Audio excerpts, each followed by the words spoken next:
اهلا بيك. سواء الفيديو هو اللي طلع لك او انت اللي جيت له، ان شاء الله هتكون مستفيد. بتحب تقعد مع نفسك ولا بتهرب منها؟ عمرك سألت نفسك سؤال انا بعتبره من اهم اسئلة الحياة؟ هل يا ترى حياتي 100% زي ما انا عاوز؟ ويا ترى ايه الجواب؟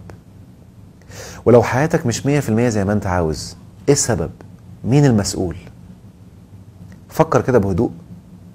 لو تحرينا الدقة هنلاقي اي مشكلة في حياة اي انسان المسؤول عنها واحد زائد سببين. ايوه، اي مشكلة ايا كانت ليها مسؤول واحد وسببين اتنين. قبل ما اقولك هما ايه، خلينا نفكر كده ونسأل بعض الاسئلة البديهية في الحياة. هل الانسان لازم يعاني ويتعب عشان يعرف يعيش في الحياة؟ هل لازم يشتغل شغل كتير متعب منهك عشان يوفر المال لنفسه واسرته؟ هل فعلا الطيب في الزمان ده ولا اللي ماشي بالحلال بيعاني وملوش نصيب؟ ليه الظلم موجود كتير الايام دي؟ وايه السبب في كده؟ ايه الفرق بين شاب عايش حياته سعيدة ومستمتع بيحقق اهدافه وعايش في النعيم، وشاب تاني عايش مشاكل وألم ومعاناة وحاجات كتير خارجة عن ارادته هي المتحكمة فيه؟ معقولة ممكن تكون اسير اشخاص وظروف هم المتحكمين فيك؟ هو ده عدل؟ هو ده صح؟ ليه في ناس بياخدوا من الدنيا خيرها ونعيمها وناس تانية بياخدوا شرها وجحيمها؟ ليه ناس عايشة بصحة وسعادة وناس تانية عايشة بمرض وآلام وتعاسة؟ فكر كده، فكر بهدوء. ليه كل ده؟ فكر ثانية واحدة كده. امسك الأفكار اللي في الدماغ دي. الأفكار دي بنسميها أفكار معرقلة، أفكار مغلوطة. ممكن يجي لك فكرة ده عنده فرص وده ما عندوش. فكرة تانية أهله بيساعدوا، أهله ما بيساعدوهوش. فكرة تالتة ظروف البلد ملخبطة والتاني ظروف بلده حلوة. أو فكرة تقولك ده قدره، ربنا ما قدرش، لسه النصيب لسه مش مكتوباله. أفكار معرقلة دمرت حياة ملايين. والله لو أنت فقير وتعبان وعندك مشاكل من كل اتجاه وبلدك فيها حروب وضرب وقتل ودم كل يوم، تعرف تحقق هدفك وما في قوة على وجه الأرض ينفع توقفك. هديك قصة بسيطة كده للي بيقولك ربنا ما قدرش أو لسه مش مكتوب. تخيل إنسان قاعد في أوضة والأوضة دي مقفولة وفي كذا دولاب أو خزانة جنبيه. بدأ يدور، لخبطة حواليه كده، بدأ يدور على اللي هو عايزه، ما لقاهوش. قام قايل مش مكتوبالي، ربنا ما قدرش، وراح قاعد.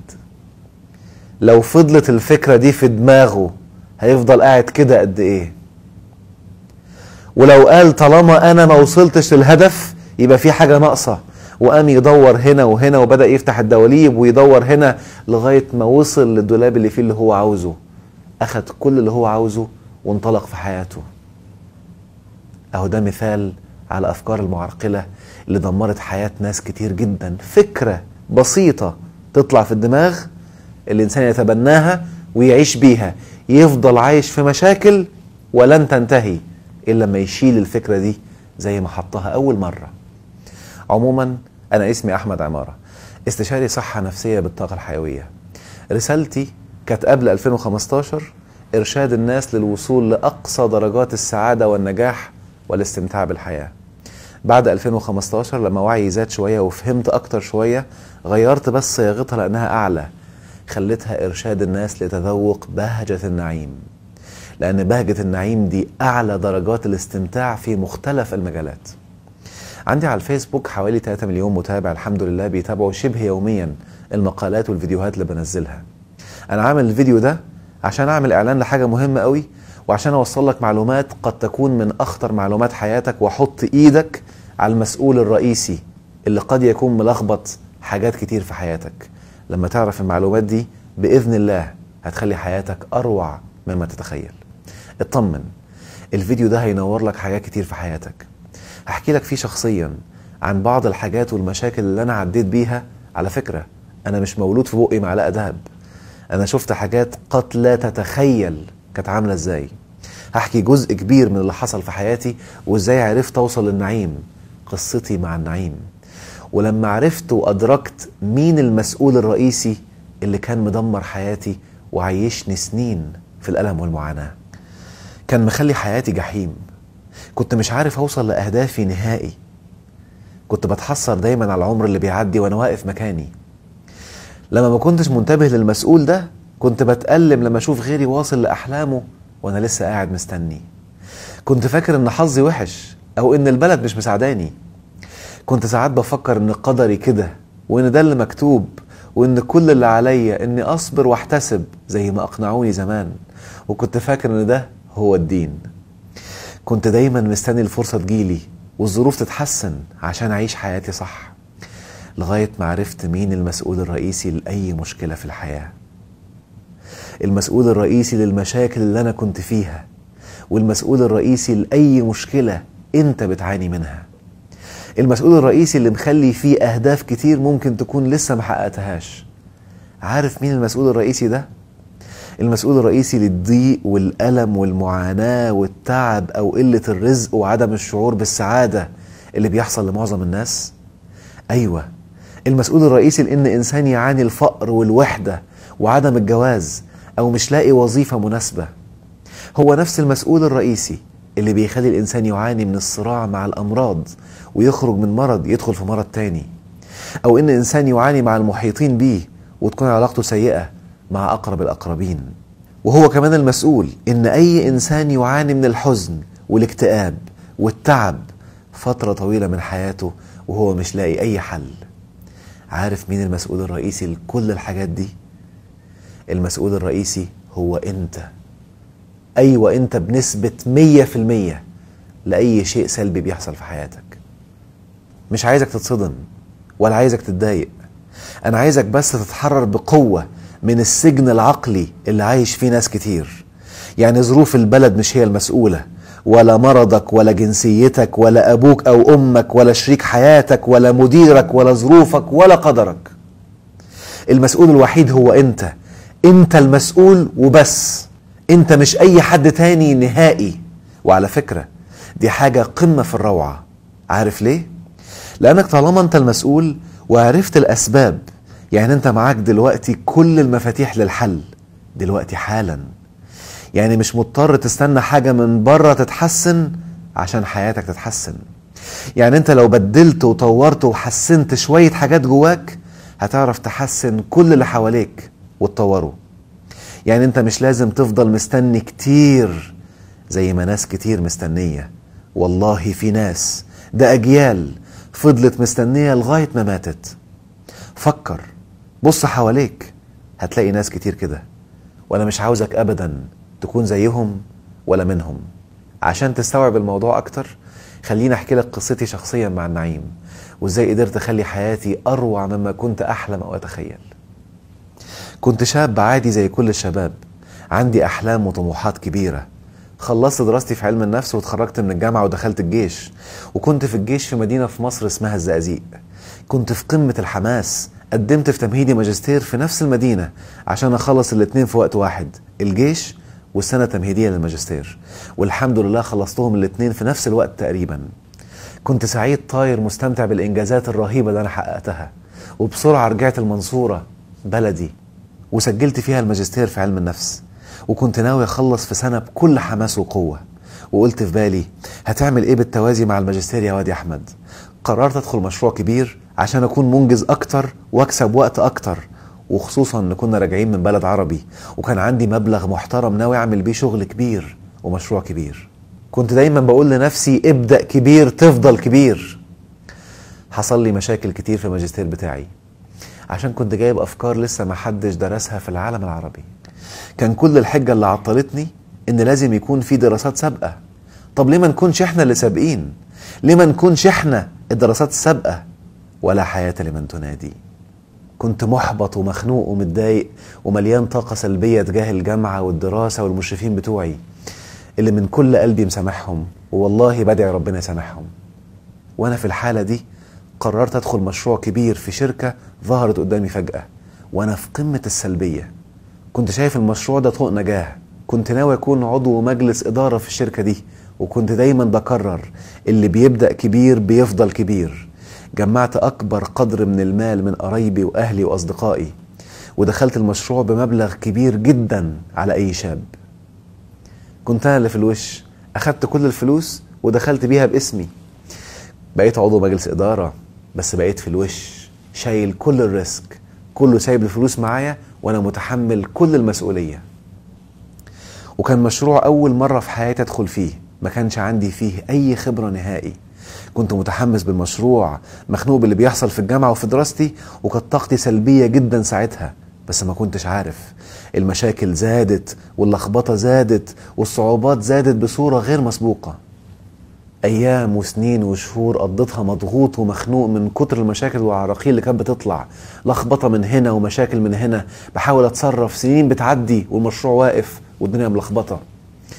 كنت مشتت نفسي في حاجات كتير، ما بين ان انا ابقى صاحب مشروع اصلا انا مش فاهم فيه ولا مدرك فيه كتير، وما بين ان اخلص الماجستير في الجامعة والدراسة. بيني وبينكم كنت عايز اخلص الماجستير واخد الدكتوراه عشان ارضي ابويا لانه دكتور في علم النفس.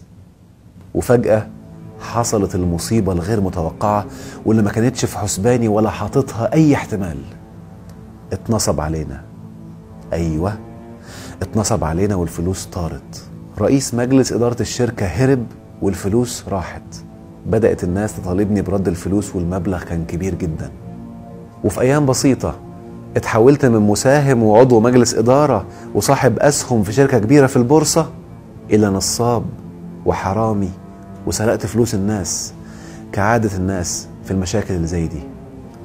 وطلعت إشاعات كتير، وطبعا لأن شعبنا المسلم الجميل بيطبق تعاليم الدين وبيتبين زي ما ربنا أمره، انتشرت الإشاعات زي النار في الهشيم.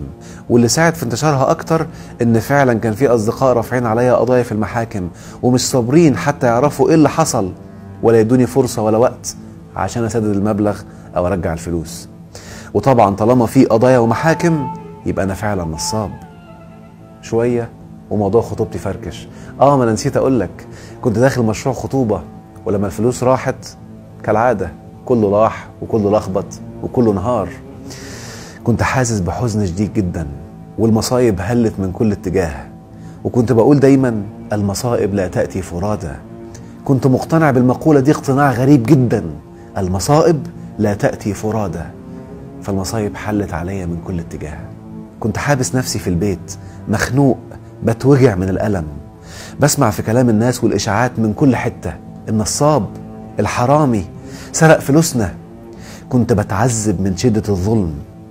وأكيد انت مجرب إحساس إنسان مظلوم والناس بتتهمه من كل اتجاه ومحدش مكلف نفسه يفكر أو يعمل بأمر ربنا ويتبين. يوم ورا يوم والمشاكل زادت واللخبطة زادت والديون بتكتر. وبص على كل ده وعمال أسأل نفسي يا ترى هسدد كل ده ازاي؟ كل الفلوس اللي عليا دي مش عارف هعمل فيها ايه. في أيام بسيطة وشي كله بقى مليان حبوب بصورة لا تتخيلها، حبوب وبثور شكلها غريب. جربت علاجات وكريمات كتير مفيش أي فايدة.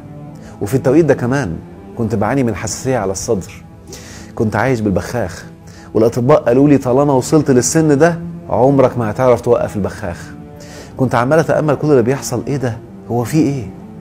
هي الدنيا قفلت في وشي كده ليه؟ حسيت ان مفيش قدامي غير ربي. وبدأت ساعتها اتكلم مع ربي، يا رب انا عملت ايه يا رب عشان يحصل لي كل ده؟ انت سايبني كده ليه يا رب؟ يا رب انت المفروض الهي والمفروض تتدخل عشان تحميني وتنصرني في كل المشاكل دي. ده انا بدرس الدين يا رب من صغري وحافظ نص كتابك. انا عارف يا رب انك بتبتليني عشان تختبرني، بس لغاية امتى يا رب؟ يا رب انا اسف بس الاختبار ده ملوش نهاية. امتى هنجح بقى؟ انا صابر وبحتسب اهو بقالي كتير، بقالي سنين تعب وألم ووجع وخنقة وقرف. امتى هنجح بقى؟ هفضل صابر لغاية امتى؟ هفضل صابر لغاية ما اموت؟ يا رب ما تسيبنيش كده يا رب، يا رب أرجوك يا رب، أنا ماليش غيرك. والدنيا كلها شايفاني نصاب وحرامي وفاكريني سرقت الفلوس، وإشاعات كتير ومحدش مصدقني. والشيطان ساعتها بدأ يلعب في دماغي عشان انتحر. أفكار بالانتحار كتير كانت بتجيلي عشان أخلص من العار والمصايب والألم والإشاعات اللي في كل حتة. كنت عمال أبص شايف الدنيا مقفلة من كل اتجاه، مفيش ذرة أمل. أفكاري ساعتها كانت مخليني ما أشوفش أي أمل. كنت مكتئب وتعيس. كلمت ربنا تاني وانا بصرخ من الألم، يا رب هو في ايه؟ ليه سايبني كده يا رب؟ امتى نصرك يا رب؟ معقول يا رب سايبني عايش في نار وألم وجحيم، ولو قمت انتحرت وموتت نفسي برضه هتعذب وهعيش في نار وجحيم؟ يا رب انا متلخبط، اكيد في حاجة غلط، اكيد في حاجة غلط. انا اسف يا رب، والله اسف، بس انا تعبان واكيد انت حاسس بيا. ارجوك ما تسيبنيش يا رب، انا عايز افهم يا رب، فهمني يا رب، ماليش غيرك يا رب. بعدها بشوية كانت إذاعة القرآن الكريم شغالة. سمعت آية أنا حافظها ويا ما قلتها، بس كأني كان أول مرة في حياتي أسمعها. ذلك بأن الله لم يك مغيرا نعمة أنعمها على قوم حتى يغيروا ما بأنفسهم. نطيت من مكاني ساعتها وقلت إيه؟ ربنا مستحيل يغير نعمة إلا لما غير حاجة في نفسي، حاجة جوايا. يعني أنا اللي غيرت حاجة جوايا وده كله حصل لي؟ طب غيرت إيه؟ طب عملت إيه؟ وحسيت ساعتها بصراع ما بين الراحة والتأنيب وما بين الأمل والتشتت. في التوقيت ده كنت عايز أخرج من البيت عشان كنت حابس نفسي فيه بقالي فترة طويلة. اتصلت بابن عمي وقلت له بقولك إيه، أنا عايز أخرج، أنا مخنوق، تعال نروح في أي حتة. جالي، رحنا وقعدنا في المنصورة تحت كوبري طلخة، في المكان اللي انت شايفه ده تحديدا. بعد شوية لقيته بيقول لي يا ترى هتسدد الديون دي كلها ازاي وانت اصلا بتاع علم نفس، يعني اخرج مدرس او مرشد طلابي، والوظيفتين دول مرتباتهم مش هتسدد اي حاجة. رديت عليه وقلت له انت ما تعرفش اصلا علم النفس ده مفيد قد ايه، ده اهم علم تقريبا في كل العلوم الحالية، لانه بيعرف الناس ازاي تعيش صح، وازاي تفهم نفسها صح، وازاي تتعامل مع الحياة صح، وازاي تكون سعيدة ومستمتعة دايما. بصلي ساعتها كده وقال لي ما هو باين عليك. وكانت صدمة عمري. ايه ده؟ طب ما انا بتاع علم نفس، يبقى ازاي حياتي كده؟ ده انا حافظ ومش فاهم، ده انا عندي معلومات كتير درستها وكبتها في الامتحان وما فكرتش اطبقها في يوم من الايام. ساعتها خدت اول قرار في رحلة التغيير، ابدأ اعيد حساباتي من جديد، وهبدأ دلوقتي حالا الان. كنت معمي بالمعلومات، معمي بنصح الناس، معمي بان الناصح اللي دايما بيبين لهم، ونسيت اطبق على نفسي، ونسيت ابدأ بنفسي الاول. وقررت لحظتها اني لازم ابدأ وحالا، وبدأت انسف المعلومات المغلوطة اللي جوايا. وكان اولها ربنا مش بيبتلينا بمصايب كده وخلاص، لا، ده لو عملنا حاجة غلط ده اللي بيجيب لنا المصايب. بس لما نعمل حاجة غلط مفيش حاجة اسمها ابدأ كبير تفضل كبير، ولكن في حاجة اسمها ابدأ صغير بأحلام كبيرة وتدرج. مفيش حاجة اسمها الفرصة ما بتجيش غير مرة واحدة بس، في حاجة اسمها الكون مليان فرص، إن هذا لرزقنا ما له من نفاد. يعني الفرص حواليك كتير وانت اللي مش واخد بالك. عرفت ساعتها خطورة تأثير الأفكار والقناعات على الحياة. عرفت ان الأفكار البسيطة اللي كنت أنا مستهون بيها ياما زلت ناس وجابتهم الأرض، وياما رفعت ناس لأعلى سما. أفكار. عرفت ساعتها ان الواقع اللي أنا عايشه هو وقوع الأفكار والقناعات اللي في عقلي أنا، بقت واقع في حياتي. عرفت ازاي لما كنت متشائم اتقلبت حياتي تشاؤم وألم. كنت بقول المصائب لا تأتي فرادى، وكان بتجيلي مصايب ورا مصايب ورا مصايب. عرفت ازاي لما كنت شايف ان الفرصة ما بتجيش غير مرة واحدة بس، عيني اتعمت عن مئات الفرص اللي قدامي. وعرفت ازاي لما فقت ان المرض من نفسي انا، واني السبب، مناعتي زادت واختفت من عندي كل الامراض القديمة بحمد الله. وعرفت ازاي ان كل ما كنت بقول مفيش فايدة كانت دايما بتقفل قدامي وما كنتش بلاقي اي مخرج. وفوجئت بالتحسن المذهل في حياتي لما عرفت ربنا صح منه نفسه، مش من حد تاني ومش من اي وسيط بيني وبينه. اكتشفت قد ايه هو غني وكريم وحليم ومجيب الدعاء، وشاهدت كل ده واقع في حياتي بعد ما كان كلام مكتوب حفظه ومش شايفه ابدا. وعرفت معنى كلمة شهيد، وهو اللي بيشهد الجنة على الأرض قبل ما يشهدها في الآخرة، وعرفت ان الجنة في الأرض قبل ما تكون في الآخرة. ودي كانت أكتر معلومة صدمتني في حياتي ساعتها. وعرفت ان الواقع الآن هو نتاج الأفكار والمعتقدات اللي انت متبنيها. لو إيجابية هيبقى واقعك إيجابي، ولو سلبية هيبقى واقعك سلبي. عرفت ان انا المسؤول، وان اي مشكلة في الحياة ليها سببين بس: يا معلومات مغلوطة يا معلومات منقوصة، ناقصة، مش عارفها، مش عارف اوصل ازاي. فهمت يعني ايه انواع العقل، وازاي تتعامل معاه، وازاي تحفر القناعات الجميلة اللي عايزها تكون واقع قدامك، وازاي تسعى بالنفس والجسد لغاية ما تلاقيها متجلية امام عينيك. وبدأت ساعتها بكل الحماس، وعشان اثبت لربنا اني مؤمن بجد ومصدق انه هيخرجني من كل ده، قمت وصورت نفسي. ايوه، صورت نفسي بالحبوب والبثور اللي كانت موجودة عشان ابص للصورة دي كل شوية واقول لها انا في يوم من الايام هبص عليكي واقول ياه انا كنت فين وبقيت فين، واشكر ربنا من قلبي. كانت الصورة دايما بتحفزني، كنت ببص لها كل شوية عشان اتحفز واكتسب طاقة وحيوية، واقول هضحك عليها في يوم من الايام. والفيديو اللي انا عامله ده تخيلته من سنين، ودلوقتي بيحصل زي ما انا تخيلته زمان، وزي ما شفته في خيالي بالظبط. وبدأت رحلتي بمنتهى القوة والحماس والمثابرة، وربنا يسر لي وسافرت دول كتير في العالم. خلصت الدراسات العليا في علم النفس، وخلصت الدكتوراه، وبعد كده كانت نقطة تحول في حياتي لما اكتشفت الطاقة. الطاقة ساعتها كان غير معترف بيها، قلت مش مشكلة، طز، أنا هجرب على نفسي بالبرهان والبينة وهقدر أعرف إذا كانت صح ولا غلط، لأن كان علم جديد مبهر، شفت قدامي حاجات رهيبة تكاد تكون سحر.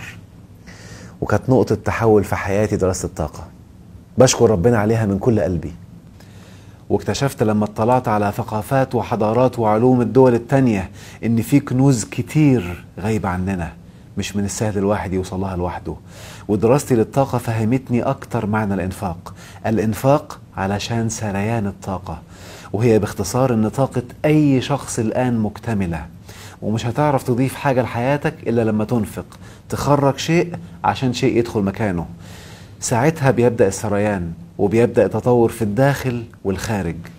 كنت عايش ساعتها بعقلية الفقير، فكانت كل حياتي فقر مستمر، فقر في كل النواحي، فقر في الحب، فقر في الأصدقاء، فقر الراحة والمتعة، فقر في المال، فقر في الصحة، فقر في الإنجاز والتطور. كنت مذهول بأن طاقة الفقر كنت عايش بيها وأنا مش واخد بالي. كنت بعمل كل حاجة تقريبا بعقلية الفقير. أيوه، في عقلية للفقير. كنت بحب الحاجات المجانية بس وبدور عليها زي الفقير بالظبط، بيحب ياكل أكل مجاني ويدور دايما على المجاني. وفهمت ان أكل العقل أهم من أكل الجسم، وزي ما أنا مش بأكل نفسي أكل مجاني ولا بدور لجسمي على المجاني، فمستحيل يكون كل أكل عقلي مجاني. لأني لما درست وحضرت كورسات فهمت ان المجاني دايما هو فتات موائد العلم، وان أغلى شيء في الكون الآن هو المعلومة. وكنت ساعتها رافض المعلومة دي، لأني كنت متربي ان العلم لازم يكون مجاني، وان ده ما يصحش، وان ده استغلال للمعلومات. لغاية ما في يوم كنت ماسك المصحف وبصيت عليه بقوة، وجات لي فكرة غريبة. ايه ده؟ كتاب ربنا مليان كنوز وروائع تخلي حياة الناس جنة. طب ليه ربنا مش موضحها؟ طب ليه مش مخليها سهلة كده تطلع لأي شخص؟ وأدركت إن مش هيطلع الكنوز إلا اللي بينفق من وقته وجهده عشان يوصل. كان عندي كتب كتير مسروقة PDF من على الإنترنت، آلاف الكتب، وكنت أحيانا بقرأ بعضهم، لكن عمري ما فكرت أنفق وأدفع تمنها لأصحابهم، لأن طاقة الفقر جوايا كانت مخلياني أناني، بحب أخد وبس. عقلية الفقير بتخلي الشخص يتنرفز لما حد يقول له ادفع، كأنها حاجة عيب أو غلط. مش هنكر أبدا أن الكتب دي كانت بتفيدني، لكن إفادة مش زي ما كنت أحلم أو أتمنى. وفي يوم كنت في معرض الكتاب ولقيت كتاب قدامي. الكتاب ده كان من الكتب اللي عندي PDF المسروقة يعني. اشتريت الكتاب وكنت سعيد أني أنفق بالحلال، وبدأت أقراه. وفجأة حسيت بطاقة الغنى. أنا غني، أنا بشتري اللي أنا عايزه بفلوسي، أنا مش بجري ورا المجاني، أنا أنفق يا ربي ومتأكد إن هلاقي نتيجة إنفاقي أضعاف مضاعفة. والله العظيم كأني أول مرة أقراه، واللي جرب الموضوع ده أكيد هيفهم أنا أقصد إيه. معلومات مهمة ومفيدة نورت في عقلي رغم إني قريت الكتاب ده قبل كده بس ما انتبهتش ليها. فهمت ساعتها يعني إيه لن تنالوا البر حتى تنفقوا مما تحبون. قررت ساعتها انسف كل البرامج المسروقة على جهازي وكل الكتب المسروقة اللي كانت معرقلة حياتي وموقفاها، وقررت أبدأ بالحلال.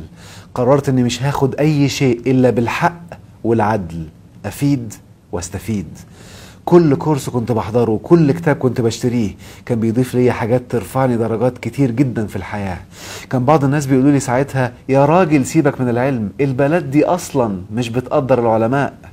كنت بضحك واقول بثقة لكن ربنا بيقدرهم، وانا بعتبر كل مبلغ بدفعه جهاد في سبيل الله، سبيل العلم.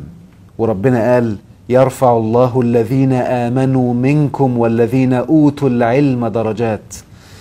وفي سنوات بسيطة ربنا رزقني كل المال اللي بحتاجه، اشتريت آلاف الكتب وحضرت كورسات في دول كتير في العالم، وبقى عندي مكتبة ضخمة بالحلال فيها معلومات تغير وجه الأرض.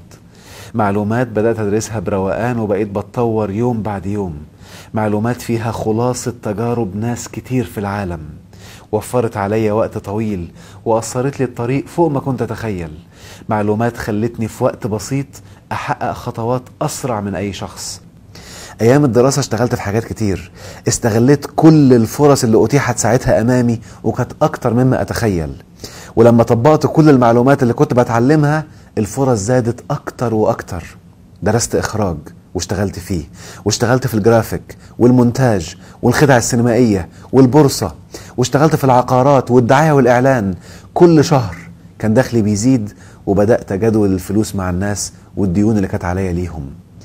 وتم إلغاء القضايا وتعمقت أكتر في دراسة الطاقة الحيوية وتأثيرها المذهل على حياة الناس، ولسه بتعمق فيها لغاية النهاردة.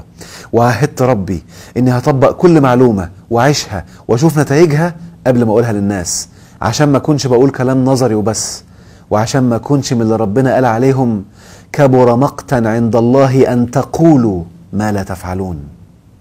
فهمت معنى الإيمان وفهمت اللي قاله سيدنا عيسى لو كان في قلب أحدكم مثقال حبة من خردل من إيمان ثم أمر الجبل أن يتحرك لتحرك.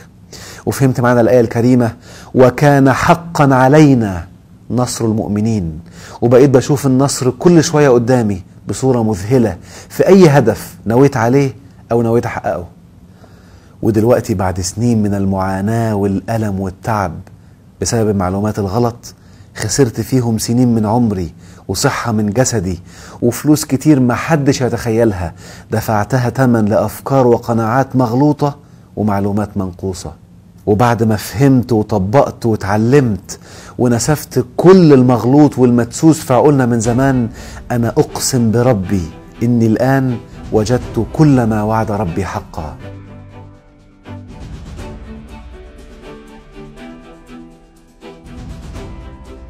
ودعت الألم والحزن إلى الأبد.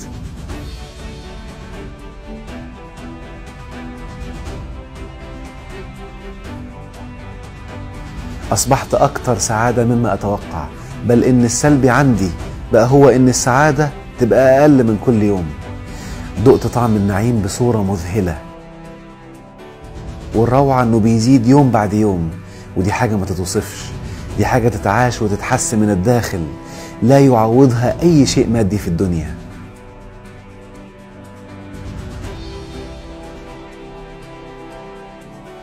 تشافيت تماما من كل الأمراض اللي كانت موجودة عندي، وودعت بخاخ الرئتين وكريمات حبوب البشرة للأبد. دقت الوفرة في الرزق من حيث لا أحتسب.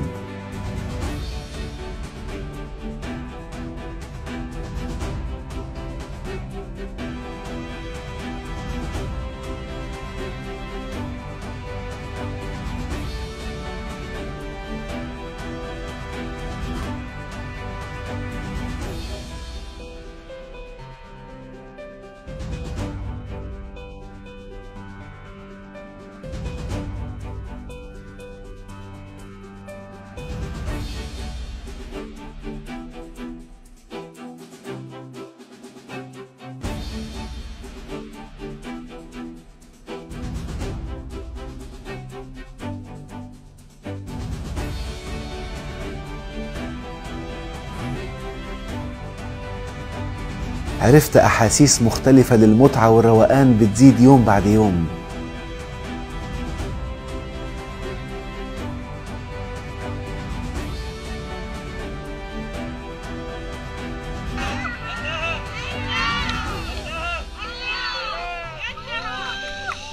أصبحت أكتر شهرة وأكتر تأثير في الأرض، ودي نعمة وسعادة ما بعدها سعادة. سعادة وأمان إنك لما هتقابل ربنا في الآخرة هتلاقي ملايين من الشباب بتقول لربنا يا رب الشخص ده كان سبب في حاجات جميلة ويسر كتير في حياتنا.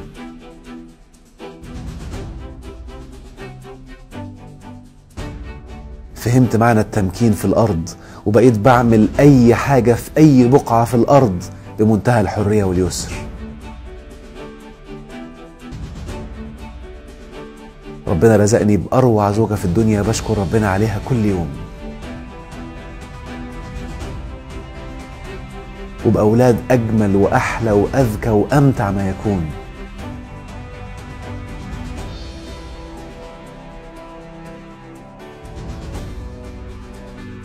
بقيت بدوق النعيم حتى بأقل الأشياء البسيطة.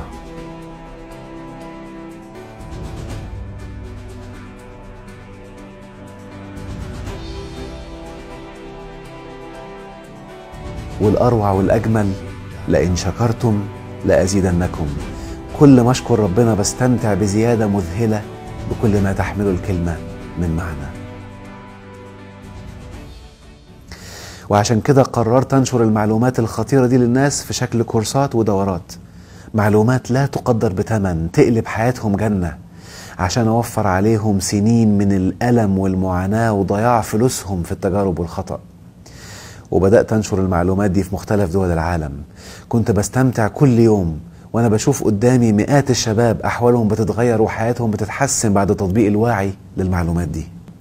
المعلومات دي جمعتها في كورس سميته قوة الكلمة والتفكير، موجود فيه بالتفاصيل إزاي تتعامل مع الحياة طالما أنت المسؤول فيها عن السلبيات، وإزاي بوعي تنهي السلبيات دي من حياتك تماما، وإزاي تحمي نفسك من أي تأثير للظروف المحيطة مهما كان قوتها، وإزاي تطور وتحسن ما في الداخل عشان يتحسن ما في الخارج. وحتى لو ما كانش عندك مشاكل هتعرف إزاي تزود سرعة نجاحك وتطورك في الحياة، وإزاي تحقق أكبر قدر من الأهداف بأقل قدر من الجهد وبأيسر الطرق. موجود فيه برضو إزاي تتعامل مع القناعات اللي ممكن تدمر حياة الناس بمختلف أنواعها، واللي هي السبب إما في إحباطك أو كسلك أو ألمك، وهي السبب في إنها تعميك عن إنك تشوف الطريق الصحيح لتحقيق أحلامك في الحياة.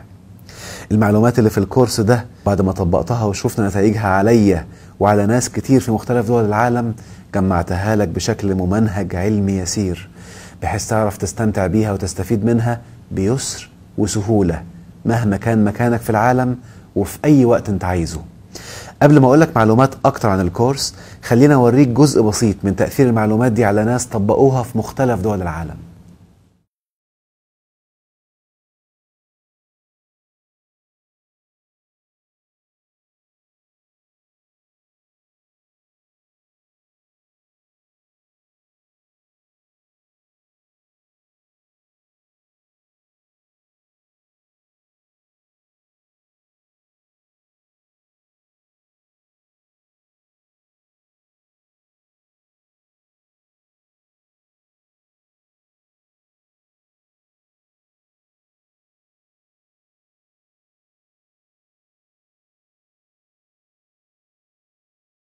لغاية هنا وهيبدأ الإعلان عن محتوى كورس قوة الكلمة والتفكير. لو أنت من الناس اللي بيحبوا المجاني ممكن توقف الفيديو دلوقتي وتقدر تستمتع ب3 هدايا مجانية هيفيدوك جدا. 1. سيكولوجية الغنى والفقر، ده فايل فيديو هتلاقيه على اليوتيوب لو عملت سيرش عليه ودي الصورة بتاعته. 2.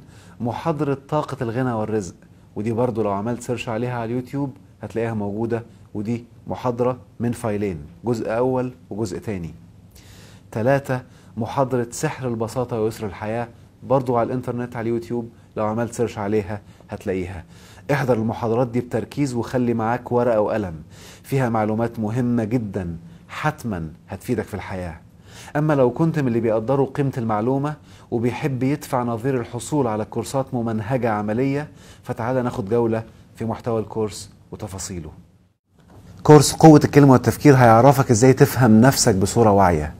قوة الكلمة والتفكير هيعرفك قوانين مهمة في الكون تؤثر على حياة الناس. هتعرف عقلك بيشتغل ازاي، وازاي الأحداث بتحصل في الحياة بناء على اللي بيحصل جوه عقلك. هتعرف كيفية برمجة القناعات الإيجابية في حياتك. قوة الكلمة والتفكير هيعرفك ازاي تجذب الأحداث الإيجابية لحياتك عمليا. هيعرفك ازاي تخرج من أي ظرف سلبي بتعاني منه أيا كان. كورس قوة الكلمة والتفكير هيعرفك على أشهر القناعات السلبية اللي دمرت حياة الناس، وهيعرفك بالتمارين العملية ازاي تحمي نفسك منها وتشيل تأثيرها من حياتك نهائي.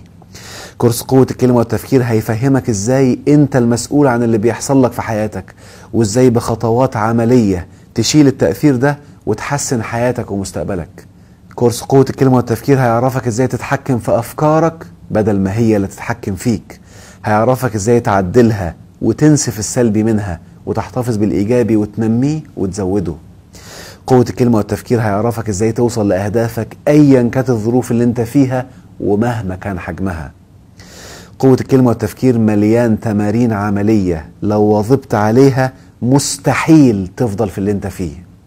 قوة الكلمة والتفكير هتبدأ تحس بنتائجه فعليا على مشاعرك وانت بتتفرج عليه وأول ما تبدأ تطبق اللي فيه. قوة الكلمة والتفكير هيخليك تشوف الدنيا من منظور مختلف تماما عن كل اللي كنت عايش بيه. كورس قوة الكلمة والتفكير كامل بأكتر من 13 ساعة من المعلومات والتدريبات تقدر تاخده $150 بس، أو بما يعادلها من عملات العالم. والآن الكورس ده مهم جدا وأساسي لأي حد عايز يعيش حياته بمتعة ونعيم. ولأني حاسس بيك وعارف إن في ناس كتير ظروفها صعبة، وإن الكورس ده مصمم خصيصا عشان يعرفهم إزاي يخرجوا منها، قررت إن أعمل حاجة ما أظنش إن حد عملها قبل كده. عملت تخفيض بس للناس اللي دخلها أقل من $300 في الشهر، والتخفيض ده حوالي 80% على سعر الكورس، وبكده تقدر تشتري الكورس بسعر $35 بس، بشرط يكون دخلك أقل من $300 في الشهر. ولأني واثق فيك وواثق إنك صادق، مش هسألك ولا هتأكد دخلك كام، دي حاجة بينك وبين ربك، وربك اللي هيحاسبك عليها، وأنا واثق إنك إنسان بيتحرى الحلال. سعر الكورس $150، ولو دخلك أقل من $300 تقدر تشتريه كامل بمبلغ $35 فقط. التخفيض ده هيفضل مستمر للكورسات الأساسية. بعد كده الكورسات المتقدمة مش هيكون عليها أي تخفيض، لأنك لو معرفتش تجمع الفلوس وتعمل فلوس يبقى أنت ما طبقتش، وطالما ما طبقتش مش هتستحق المستويات التالية الأكثر تقدم والأكثر روعة وتأثير في الحياة. وعشان أنا واثق إن الكورس هيغير حياتك، فأنا بعرض عليك ضمان لمدة 30 يوم كاملين. تقدر دلوقتي تشتري الكورس، ولو ما حسيتش إن الكورس مفيد من حقك تطلب استرجاع المبلغ اللي انت دفعته، وسيتم إرجاع المبلغ ليك بالكامل. أنا واثق فيك وواثق في أمانتك وفي صدقك. وأنا بشكر ربنا سبحانه وتعالى إن مئات الأشخاص اللي اشتروا الكورس محدش منهم طلب يرجع فلوس اللي دفعها. وقريب هفتتح منتدى خاص لكل اللي اشتروا الكورس عشان يتجمعوا مع بعض ويكلموا بعض ويتبادلوا الخبرات يوميا وعمليا، وكل واحد يستفيد من زمايله بنماذج حية وعملية. تخيل حياتك هتبقى عاملة ازاي لما تلاقي إجابات على أسئلة كتير جواك وما كنتش لاقي لها إجابة. تخيل شعورك لما توصل لأهدافك بعد تطبيق التمارين اللي موجودة في الكورس. تخيل حجم الراحة اللي ممكن تحسها لما فعليا تكسر القيود اللي معرقلاك وتعرف تعيش الحرية بجد وتحقق كل اللي انت بتحلم بيه وعايزه في الحياة. رائع، مش كده؟ اطمن، والله انت تقدر توصل لكده واكتر كمان لو طبقت بوعي. اوعدك. واقول لك حاجة حلوة كمان، قريب هفتح باب الأسئلة لكل اللي اشترك في الكورس عشان يحطوا أسئلتهم، وهدخل أجاوب عليها فيديو، لأني بحب أكون معاكم دايما خطوة بخطوة لتذوق النعيم. وخلي بالك، في ناس ممكن تقول ده مجرد كلام ملوش تأثير في الواقع، أو الكلام سهل والتنفيذ صعب. أهو ده مثال عملي على القناعات المعرقلة. عادي، دي قناعاتك وده حقك، بس نصيحة في ودنك، دي قناعة هتحرمك من استفادة رهيبة لو مشيت وراها، هتمنعك من معلومات ممكن تغير حياتك تغيير جذري، ولعلمك في ناس كتير قالوا كده وبعد كذا سنة حضروا الكورسات وذهلوا من اللي فيها وقالوا لي ساعتها يا ريتنا حضرناها أول مرة سمعنا عنها. ما كناش ضيعنا السنين دي من حياتنا. الاختيار اختيارك، وما تنساش انت المسؤول. اختار. عشان تستمتع معانا بكورس قوة الكلمة والتفكير مهم جدا تشترك في الأكاديمية. هتلاقي اللينك موجود الآن، عمارةacademy.com. أول ما تدخل عليه هتلاقي فيديو في الأول بيشرح لك كل حاجة، ازاي تسجل وازاي توصل لكورس قوة الكلمة والتفكير عشان تبدأ أول خطواتك في رحلة النعيم إن شاء الله. عايز أفكرك تاني، مصيرك إلهك خلاه بإيديك.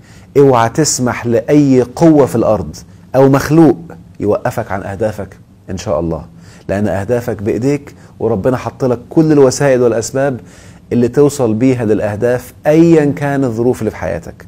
في ناس بتطور نفسها وبتوصل لأهدافها، وفي ناس بتنسى، ولما بتنسى بتبقى بتقع وهي مش واخدة بالها، والعمر بيعدي والوقت بيعدي ويفاجأ بعدين وهو تحت لما يبقى عنده ألم ومعاناة في الحياة. أهلا بيك معانا في أكاديمية عمارة.